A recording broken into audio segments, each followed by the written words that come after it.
Okay, great. Here we are. Can everybody read this?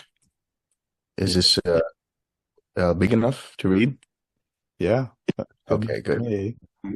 So David and I were talking a couple of days ago about, what sutta do we want to do? And he said, well, you keep, talking about the Bahiya Sutta. You mention it a lot, and indeed I do, but really I haven't done a talk on it.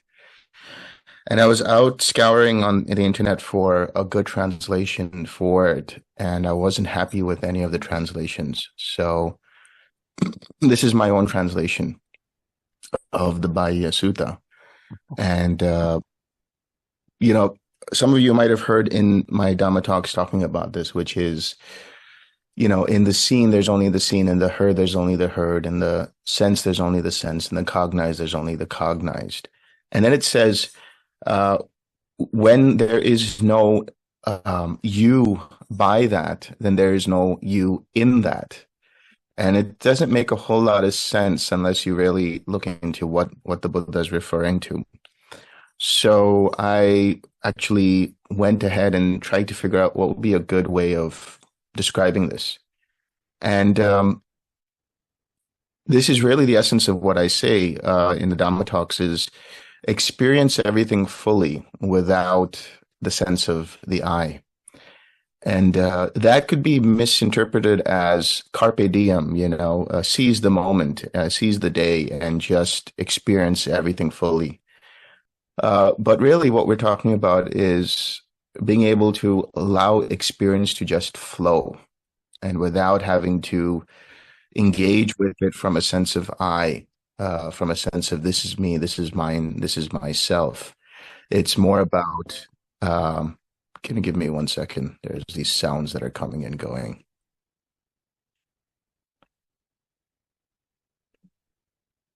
Okay. Uh, it's really about, in the experience, there's only the experience, and that includes just the meditation as well. We oftentimes, when we're meditating, we have a goal in mind. We have a trajectory that's there, and we say, this is how the meditation should be going. And who's doing that? It's the sense of self that says, I'm going to have a good meditation, or I'm going to radiate loving kindness, or I'm going to be in quiet mind. But I think a better approach would be to just sit down, relax, and ask the mind. When you do this, when you ask the mind, you're engaging with intuition because you're not thinking about how things need to be. You're not thinking about every time there's a sense of I will do this. That's volitional formations. That's thoughts. That's conceptual proliferation. But if you allow yourself to get out of the way by saying, okay, mind, what do you want to do in this session? And just wait and see what comes up. And generally, you'll see, okay, I feel like loving kindness is a good approach now, or I feel like sending compassion to all beings, or I feel like going into the signless. So doing it in that way allows you to have a more free flow meditation, a more clear meditation, a meditation that is not rooted in any kind of I, me, or mine, right? Me, mine, or myself. So we'll explore this more. I wanted to give this a little prologue before we start. So I'll start reading now. So this is from the Udana. This is Udana 1.10. Udana means inspired sayings. So it's like shouting. It's like, you've had a moment of eureka and there's an inspired saying that comes out of it.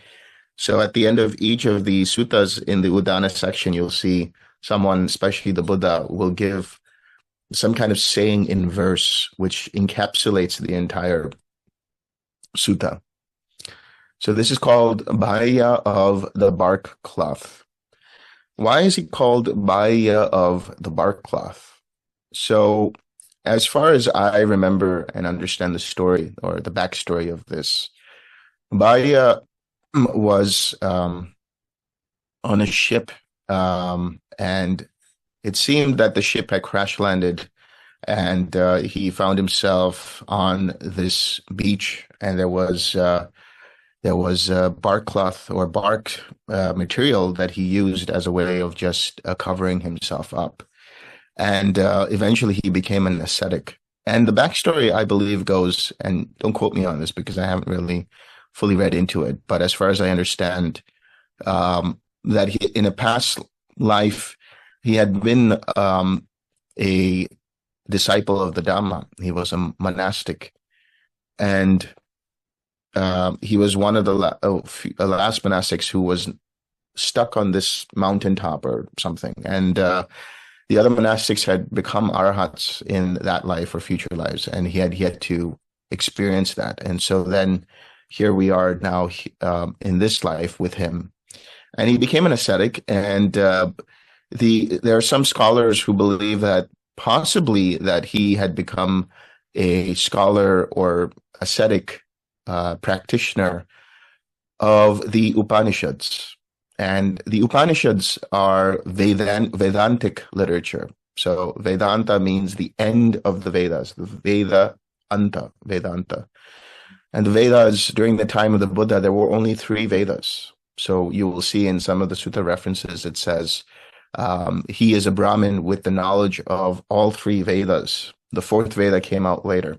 And so the four Vedas are essentially different kinds of hymns and prayers and,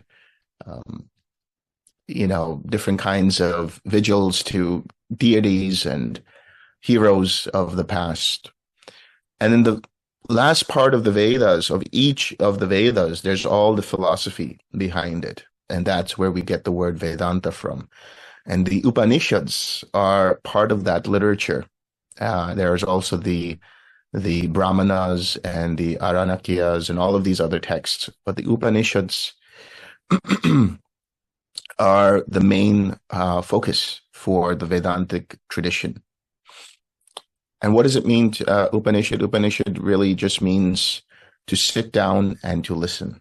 So it's a sort of very personalized instruction by the teacher who provides pointing out instructions. And so there are many different Upanishads. I think there are 10 principal major Upanishads, and then anywhere from 108 and so on.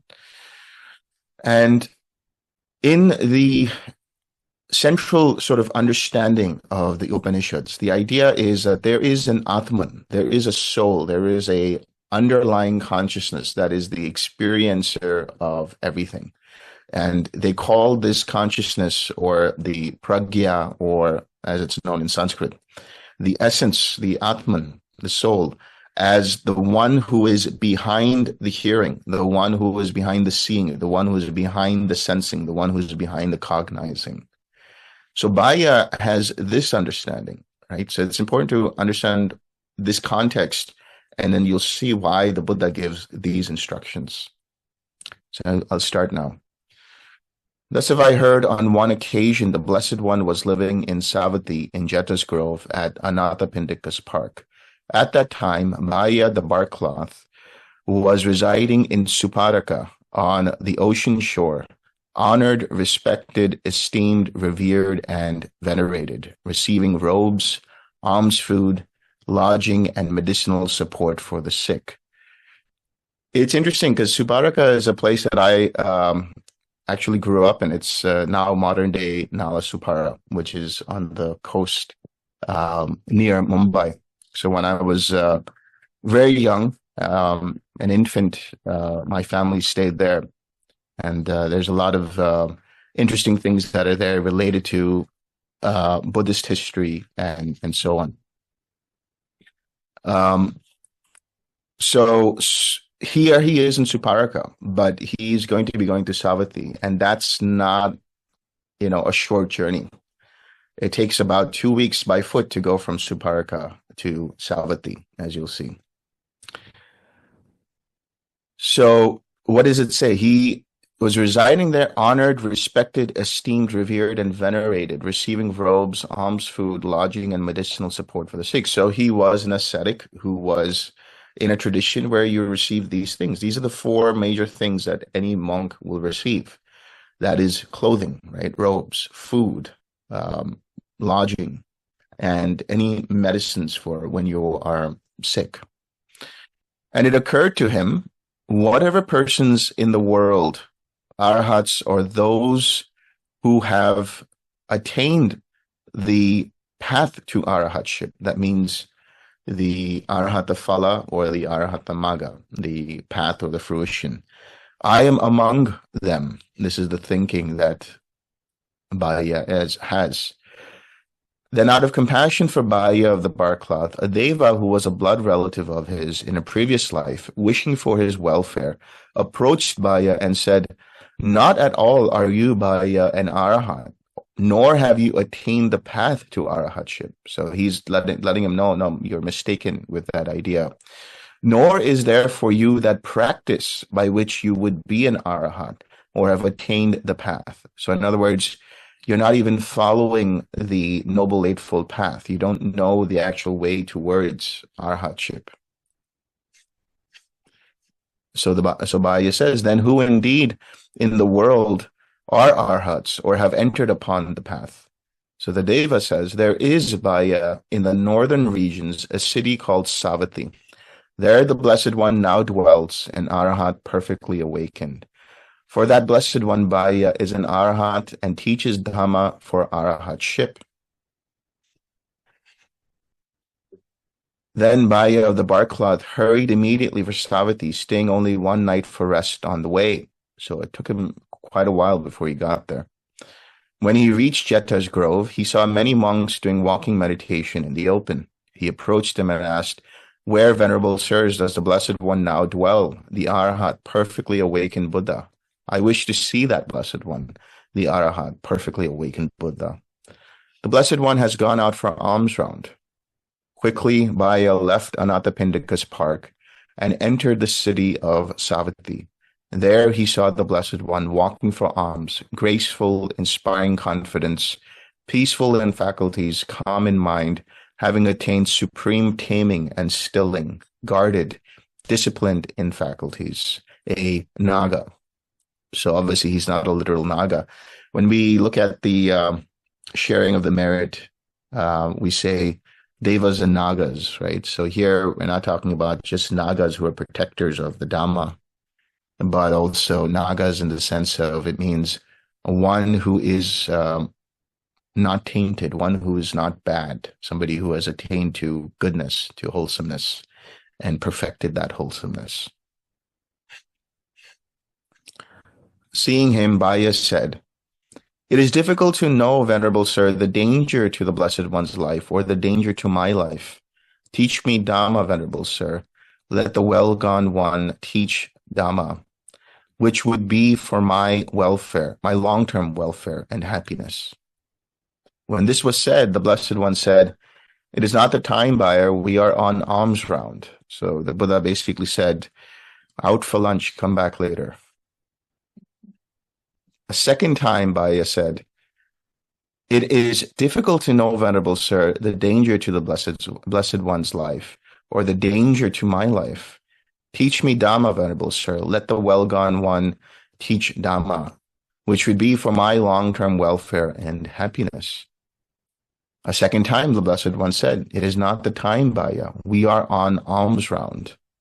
A third time, Bahiya said, "It is difficult to know, Venerable Sir, the danger to the Blessed One's life, or the danger to my life. Teach me Dhamma, Venerable Sir. Let the well-gone one teach Dhamma, which would be for my long-term welfare and happiness." So whenever you ask the Buddha something 3 times, as the story goes, he has to give it to you. So what does the Buddha say? "Therefore, here, Bahiya, you must train thus." Now listen very carefully what he's saying here. "In the seen, there is only the seen. In the heard, there is only the heard. In the sensed, only the sensed. In the cognized, only the cognized. Not shaped by that, you are not absorbed in that. Not absorbed in that, you are neither here, nor beyond, nor in between the two." Let's unpack this. This is very... If you truly understand what this is and you make this a practice, you don't need to do anything else. These are the most direct, succinct, pointing out instructions the Buddha has given to get to that space, which is nibbana.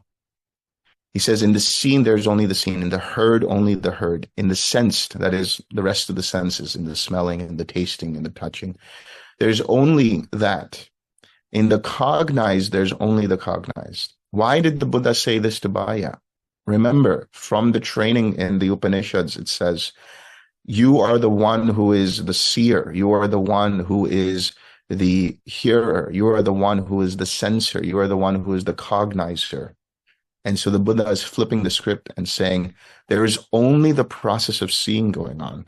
There's only the process of hearing going on. There's only the process of sensing and cognizing going on. So a question may arise. Well, if I'm going to be in that way, that there's only the seeing, there's only the hearing, there's only this process going on, then what about thinking? How do I think about something? How do I reflect about something? How do I, if somebody's talking with me, how do I respond to them? How do I give them an answer if I'm just going with the flow of experience? But the reality is the mind will come up with a response, even when you get out of the way. We think that I have gotten the insight. We think I am the one who's thinking up of an answer or thinking up of a response to this person's question or to this dialogue. But if you actually give a pause and you let that go, you can observe how the mind percolates and brings up a perfect answer or nearly perfect answer, dependent upon the situation. The moment you do this, you are in your intuition and you're no longer in trying to figure out something, which is much more difficult than just going with the flow of intuition. Now, here's another part of this. He says, not shaped by that, you are not absorbed in that. Not absorbed in that, you are neither here nor beyond, nor in between the two. What do we mean by not shaped by that? In the original Pali, it's a very plain translation. It says, not by that. In other words, when you are not by the process of seeing, when there is no you by that. In other words, when there's no you that is defined by the experience, when there's no you that arises dependent upon that experience, then you are not absorbed in that. Then you do not get caught up in the process. So in the experience, when we talk about the links of dependent origination, there is the sense basis, and then there's contact. You are experiencing something, that's feeling, that's Vedana. In that moment, when the I is superimposed, the I being myself, is superimposed onto the experience, then craving comes. But when you get out of the way and allow the experience to flow just as that, when you don't allow an I to arise that is determined or dependent or conditioned by the feeling itself, then there won't be craving. When that happens, then there's nothing else to do. This is total, pure, natural mindfulness that we're talking about. It's not a mindfulness that we are producing artificially. It's a mindfulness that comes quite naturally, because when there's no you there and there's just a process, there's no possibility of craving for it to arise, because mindfulness is the gatekeeper. And as soon as there's no you there being shaped by the experience, how can there be a you that goes into the experience and identifies with it? How can there be a you that is absorbed in it? How can there be a you that says that I am the owner of this feeling, of this experience? This is very subtle, very nuanced to understand. But if you just right now, in this moment, while you're sitting and listening to me, there is a process of listening to my voice going on. Just pay attention to that. In this moment, there is only listening and there's reflecting. Notice the moment, or that immediate second, where there is an I who is listening, where there's an I who is reflecting. Oh, this makes sense to me, right? We're not talking about usage of language, although that will help to a certain degree. We're talking about really pinpointing the moment the sense of personal self comes into this process. If you just listen to the words that are coming in from my voice, then just pay attention to the process of listening. There's only listening going on. But the moment you try to engage with that listening from a sense of self, what happens? Other thoughts come up, other reflections come up, and there's a possibility of mental proliferation to arise. But if you're fully engaged with the listening, engaged with the reflecting, without the standpoint of the conceptual I, then you are free in that moment. This is what we mean by mundane nibbana, or nibbana here and now. When you can truly engage in this way, there's nothing you need to do. You automatically follow the Eightfold Path, because your mind will not allow itself to go into the process of telling a lie, to go into the process of cheating someone, to go into the process of stealing, to go into the process of harming someone, because all duality collapses in that moment. When there is no you in that, when there's no you shaped by that, there's no you absorbed in it, then there's no dichotomy of me versus the outside world. There is just an impersonal process. And this is the true meaning behind so-called non-dualism or non-duality. It has nothing to do with becoming one with the universe or becoming one with existence, because that means there was two to start off with. And there is still a knowledge of me being one with the universe. There's still two there. But as soon as you let go of all of that, then you just see the process. You just understand the process. So what happens? You are traversing the edge between duality and non-duality. Why? Because there is the understanding, as Sariputta would say in Anguttara Nikaya 10.6 or 10.7, where Ananda asks him, is there a space or state which is beyond all the jhanas, beyond all experience, where you are still percipient? And Sariputta says yes. And it is the percipience, or the perception or being percipient of Nibbana. And how does that happen? Just as you stoke a fire, there is the fire, and then there is an ember that spurts out from the fire. Just as there is that, there is the experience of being in Nibbana, which is in the experience. There's only the experience, no you there. And then there is the reflexive awareness that one is experiencing this, the knowledge of that. This is where we are on the edge between duality and non-duality. I don't want to complicate things here, but I'm just giving you an understanding of this. The simple understanding is to allow experience to flow fully. And the moment you recognize you take something personal by having this sense of I am the experiencer, just relax that tension. When you relax that tension, there's no more definition of this is me. There's no more standpoint of this is mine, this is myself. There's no more shaping of a person who's experiencing something. And therefore, no craving can arise from it. And this is why the Buddha says this is the very end of suffering. Then for Bahiya of the Barcloth, through this brief Dhamma teaching, his mind was liberated from the taints without grasping. Then the Blessed One, after giving this short instruction, departed. And shortly after the Blessed One had left, a cow protecting a young calf attacked Bahiya and took his life. After giving this condensed instruction, the Blessed One went on his way. This is a misprint from me. So after walking for alms in Savatthi, returning from the Blessed One, together with a number of monks leaving the city, saw Bahiya's body lying there.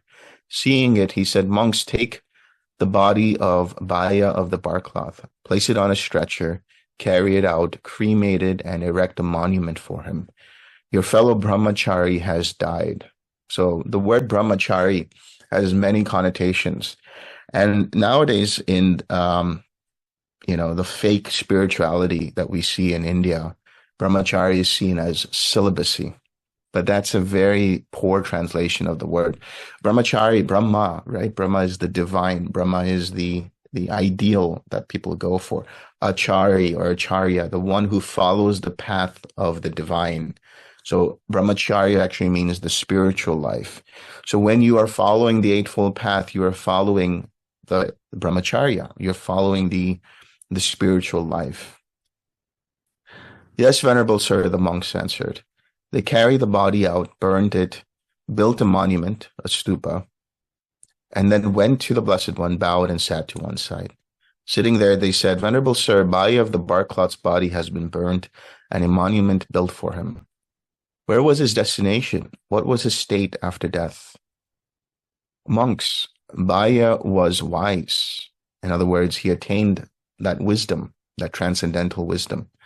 He practiced the Dhamma in accordance with the Dhamma. He troubled me with no questions that contradicted the Dhamma. In other words, he didn't say, but what about this? But what about that? He just listened very carefully. His mind didn't go in different directions. He was very steadfast because what did he say in the beginning? He said, I could die in this moment, or you, the Buddha, could happen, something could happen to you. So let me hear it completely, fully, in total engagement. Monks, Bāhiya of the Barcloth is fully extinguished. He has attained parinibbana. Then understanding the meaning, the Blessed One uttered this inspired verse. This is the Udana, the essence of the sutta. Where water and earth, fire and wind find no footing, where bright and dark do not appear, the sun does not shine, the moon does not glow, and darkness is not found. This is something you will see in a few other suttas.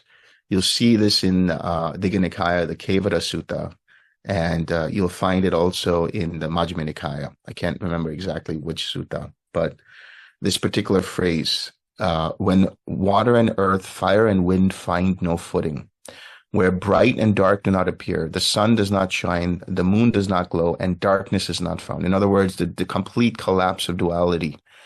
So there is no light, there's no polarity between light and darkness. All conceptual ideas have broken down.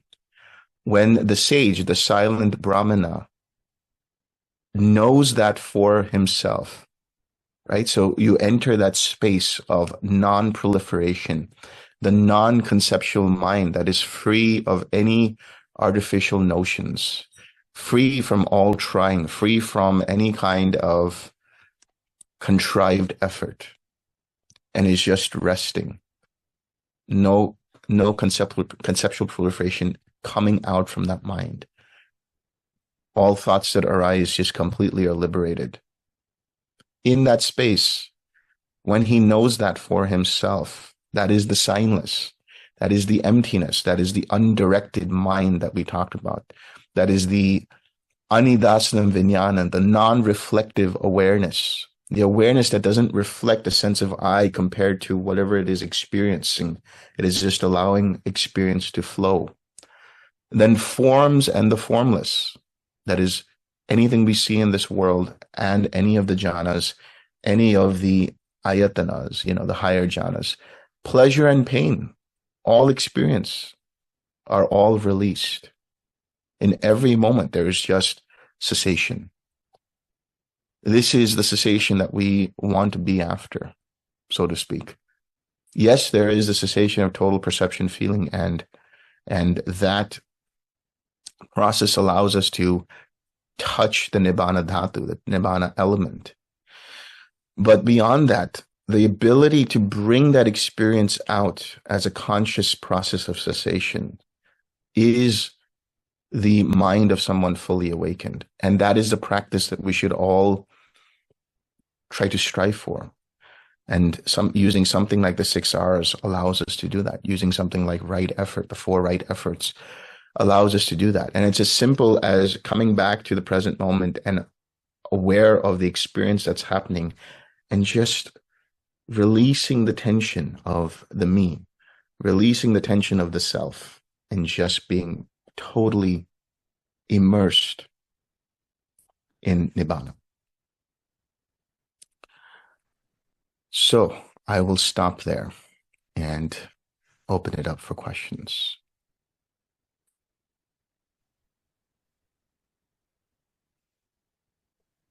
I think in the chat there's some. Is the Bahiya Sutta in conflict with the Vedanta? Is the Buddha saying there is no Atma or no soul? The Buddha says, I don't care if there is a soul or not. It's not important. Ines. Hi, Delson. Thank you very much for this excellent explanation. My question is related to the previous one in the sense that coming back to in the seen, there is only the seen, and the heard, there is only the heard. What I understood that seeing and hearing and sensing and thinking is all processes, and they do not arise on behalf of an entity called me. But they do arise within awareness, within like this non-reflective awareness or the ground.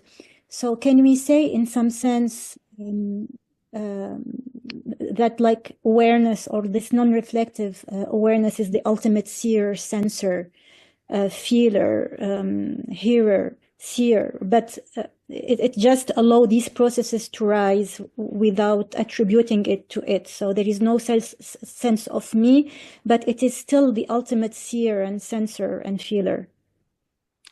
My question to you about that is, how would you know that? How would you know that the awareness is the ultimate seer, hearer, and so on? It's just like the usage of language. I'm trying to find kind of a bridge between Vedanta and... Because your mind is seeking stability, that's why. The mind is always after security. The mind is always after looking for something that is permanent and an awareness that is beyond everything that we can just rest in is the ultimate security that we're all seeking. But in reality, when we say there is just the experience of feeling, sensing, and so on, in the context of the Dhamma, consciousness is dependent upon the experience. Consciousness arises in tandem with feeling and perception. So when there is contact, there is an experience, or there's a process, I should say, of attention being directed to that particular experience. And therefore, there is a cognition of that. And that's what we refer to as awareness. So in that moment, there is just awareness of the experience. But as soon as our attention goes away from that, there's another awareness of it, and there's another awareness of it. That's true. You can use language and say it's just a usage of language. But once we start to say something like, we conclude that there is the ultimate ground of being as the awareness that is the one that is aware of all of these things, then it becomes artificial. Then it becomes something that we are grasping onto. Then it becomes something that we now have to keep producing. What we're talking about is letting go of all of that. It doesn't matter. That's why I said it doesn't matter if there's a soul or not. The Buddha doesn't care about that. He cares about the cessation of suffering. He cares about ending suffering. And the way to end suffering is to end all notions of trying to find security, which is, basically only found in Nibbana. But Nibbana is not awareness. Nibbana is not awareness. Nibbana is beyond that. Like I said, there's a understanding of mind entering into Nibbana after having entered into Nibbana. It's a reflexive awareness. And so when we talk about non-reflective awareness, we're saying the awareness that is signless. There is still cognition going on, but there's nothing that is being held onto as an object from the perception or perspective of me, mine, or myself. There is no directed intention because there's no I present there, and it is empty of any personal self. So when we seek to find a ground of all being, that is yet another layer of trying to find some kind of security. Because once we find it, what happens? What happens once we find it? There is this sense of safety. Yeah. And Delson, I did not mean like the sense-based consciousnesses. I really meant the consciousness that you were speaking about right now. It's the non-reflective. This is also what I'm saying. This non-reflective consciousness is also dependent. Even that that is dependent upon Nibbana. Okay. So Nibbana itself is the only thing that's independent and permanent, Okay. but it cannot be known as an awareness. The awareness arises dependent on it. Okay, so we only can know that we come in touch with the Nibbana Dhatu when this non-reflective consciousness arises, but the Nibbana element, we cannot know it using our mind, with Right. our... Okay. Okay, thank you. Merci. David. Hey, thank you, Delson. Just for context, my question is in terms of the path of practice of reducing the habit of the I am. Upon entering the path, the sense of self goes away. But there's still, like in the Kamaka Sutta, I believe, where he talks about the scent of the flower. So to reduce this propensity of the mind to create that sense of I am, if I understand correctly, and I guess I'm kind of leaning on teachings from Sri Nisargadatta Maharaj and his pointing out, would be to just be mindful of when that sense of I arises, such that you see it, it drops, and staying in that space of it not being there. Right. Yeah, so the sutta that you're talking about, the Kamaka Sutta, it's a really good one. Maybe I don't know if I've done that yet. Maybe I'll do that No. another time. But it's a good one because he talks about that, and he says just as there is still the scent of the flower, and just as there's this, there's still a lingering sense of conceit. There's still a sense of measurement going on. You know, we say it as the I am, as it's translated in English, but he's talking about conceit, which is the measuring of me and the other. There's still an otherness there. And this is where we want to be very careful in making sure that we're not saying that once the otherness disappears, then we become one with everything. That's still a fallacy, because then that means there was still some kind of oneness to achieve. There was still a me there to achieve something. The realization is that the world is as it is.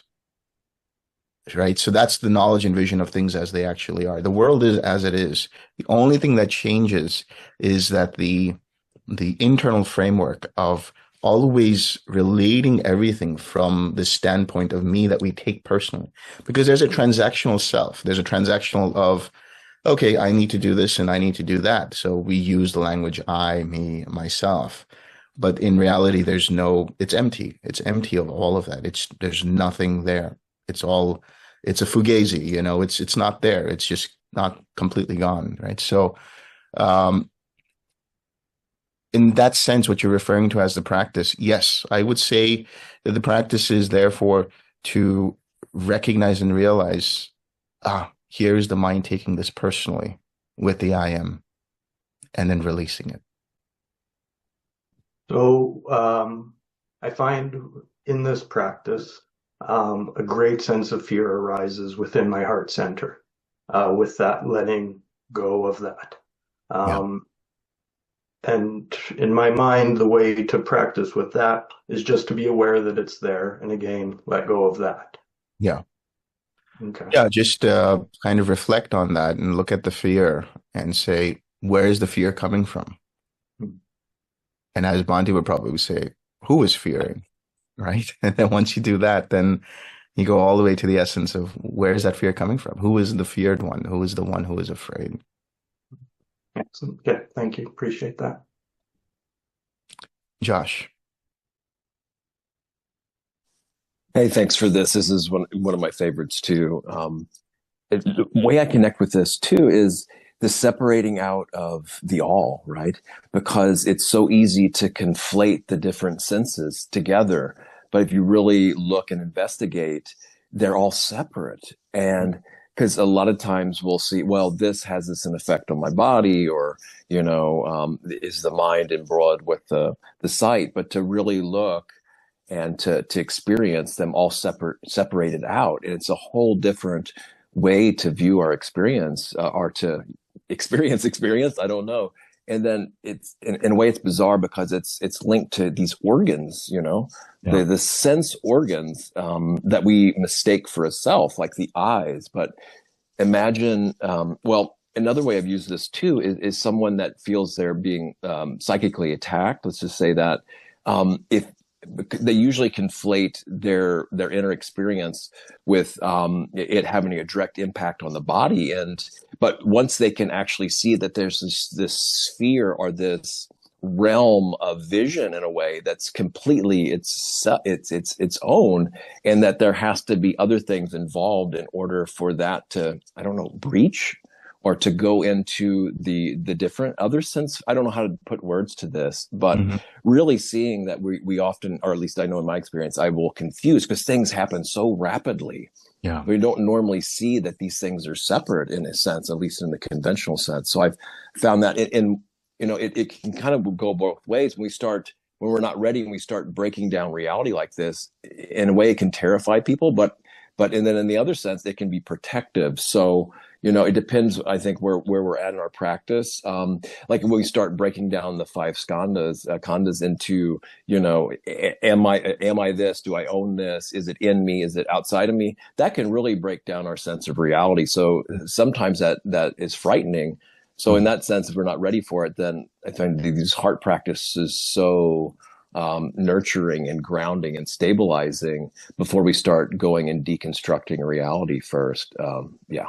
So I just wanted to point that out and see how that helpful it is to really see the separation of the senses. And yeah, also all these physical organs too. Yeah. You know, if that wasn't there, then what kind of experience are we going to have in that sense sphere or whatever?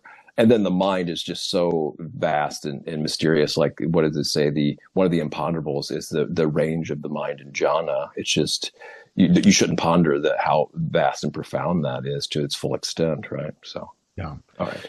What you said is, reminded me of the six sets of six in Majjhima Nikaya 148, because there the Buddha is referring exactly to this. There is the eye, there's the ear, there's the nose, there's the tongue, there's the body, there's the mind, and then there are these sense-based consciousness, there are these sense-based contacts, there are these sense-based experiences, and there are these sense-based cravings. And he dissects each one and he says, where is the self in any of this? And he looks at it, and that's the essence of Buddhism in general, is the conditionality and causality, which is dependent origination, right? That is the Dhamma. So starting from that standpoint and seeing that this is actually conditioned, being conditioned, it is liable to pass away, which means it's unstable already. Being unstable, by holding on to it, it's going to cause you suffering. And therefore, we just disengage from it. And that's what the Buddha says. He says he becomes disinterested, he becomes disenchanted by it, by seeing these things. And through that disenchantment and dispassion, his mind is liberated. So what do we mean by that? His mind is liberated. His mind is liberated from all notions of protecting everything from a sense of self. That fear mechanism that arises, and this happens to a lot of people when they're going into, or about to get into cessation, because the sense of self is hanging on for dear life, because that illusory nature is like, I'm going to disappear now. Somehow it has this understanding that this is what's going to happen. But then you go on to the other side and you come back and you're like, oh, what was the big deal there? You know, in fact, it was a wonderful experience, because now you've attained the Nibbana element in that moment, and then come out of it, experience immense joy and relief and so on.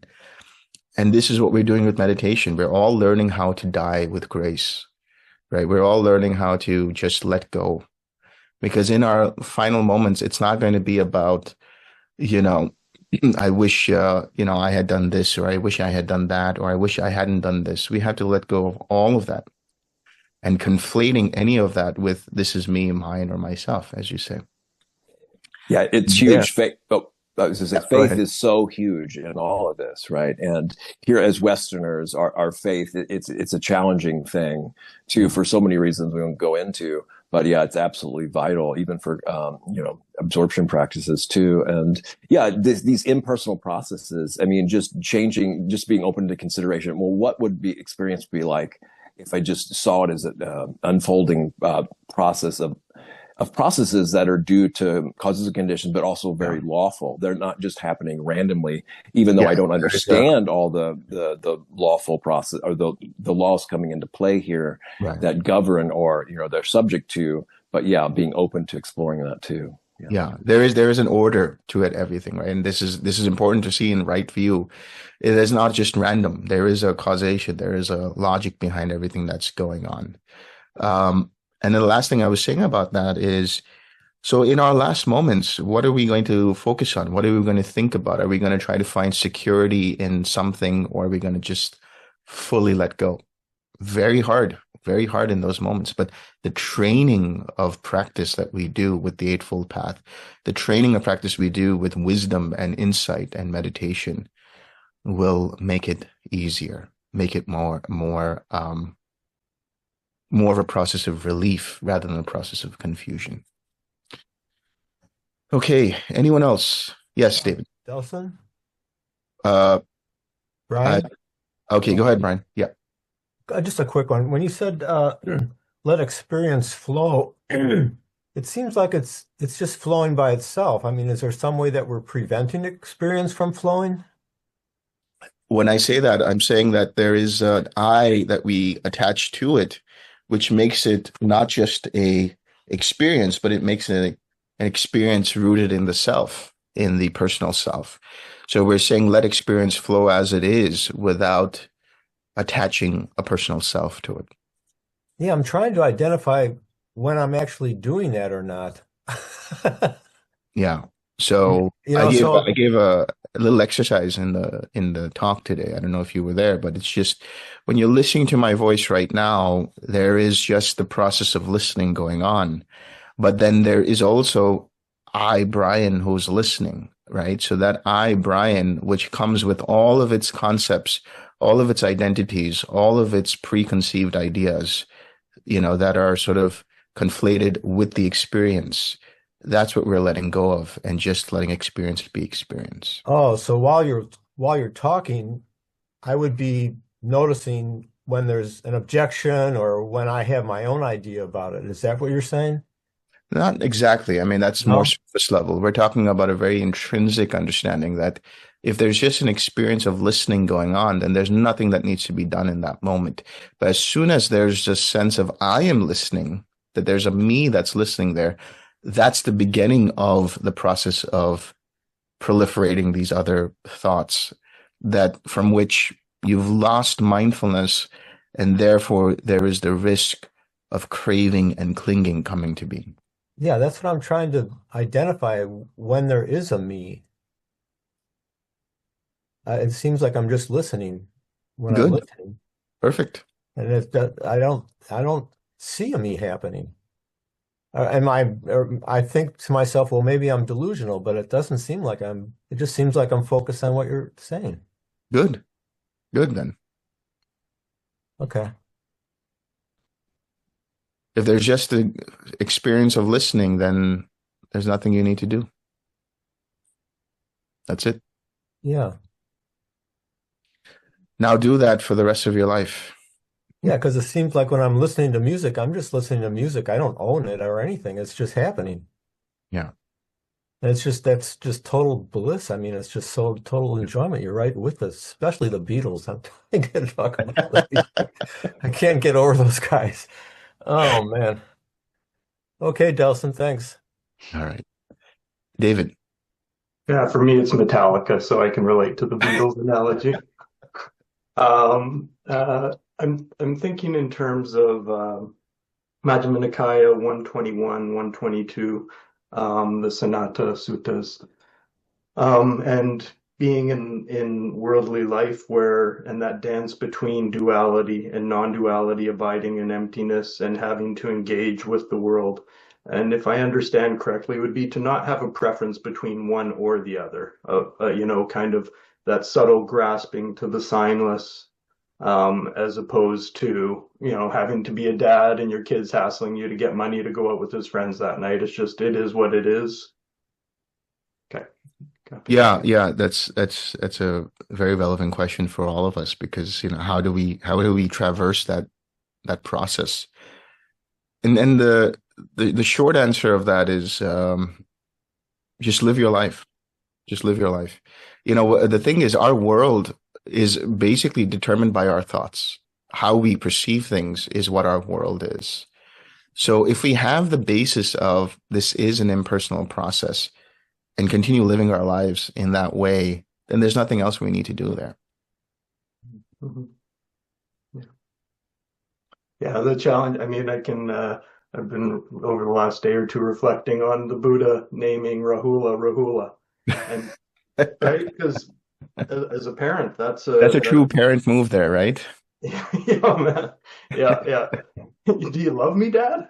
But yeah, the challenge because and this comes up for me because I am a parent and that kind of thing, of having that non-attachment to another being that you feel an obligation to help uh, walk a good path, right? Yeah. Yeah. Yeah. And that is the nature of the identity as a parent. It doesn't mean that we stop being parents. It just, I think it's all about skillful means as well, using the Dhamma in such a way that we have the wisdom that is our foundation, and then using skillful means to see how we navigate through lay life as a parent, as a spouse, as a partner, as a friend, as whatever it is. And so that in being a parent, we're just being a parent, right? We can use this in such a way that we are now in this process completely going through the process of being a parent or being a friend, being a completely, totally unbiased as possible friend who's just listening. And there's no identity there. We're just doing what needs to be done in that particular role or in that particular context. Thank you so much for taking the time to share your Dhamma with us, Delson. It's always appreciated. Thank you. Anyone else? Hey, I just wanted to add here, you were talking about kind of, I think you were talking about your meditation that you did preparing to die. When you're on your deathbed, you know, why keep going to the next life? Let's just be done with it right now. Yeah. And that is a great meditation, and I am going to put it in the chat. And everybody, please do it. It's your first Vimeo guided meditation, and I just did it, and it's just fantastic. It's seeing that letting go of every little thing that arises that makes your mind move. You know, you can hear, you can see, but the moment there's reaction, there you are. Yeah. And it's just let go of that, and then let go of the awareness that's there, because you can be attached to just being in that awareness. Yeah. Let go of that. Yeah. And it's great. It's really good. Really good. Awesome. Okay, I think we can end it here. We can share some merit and yeah. May suffering ones be suffering free, and the fear-struck fearless be. May the grieving shed all grief, and may all beings find relief. May all beings share this merit that we have thus acquired for the acquisition of all kinds of happiness. May beings inhabiting space and earth, devas and nagas of mighty power, share this merit of ours. May they long protect the Buddha's dispensation. Sadhu, sadhu, sadhu. All right. Thank you, everyone. Thank you, Delson. Thank you. See everybody next week.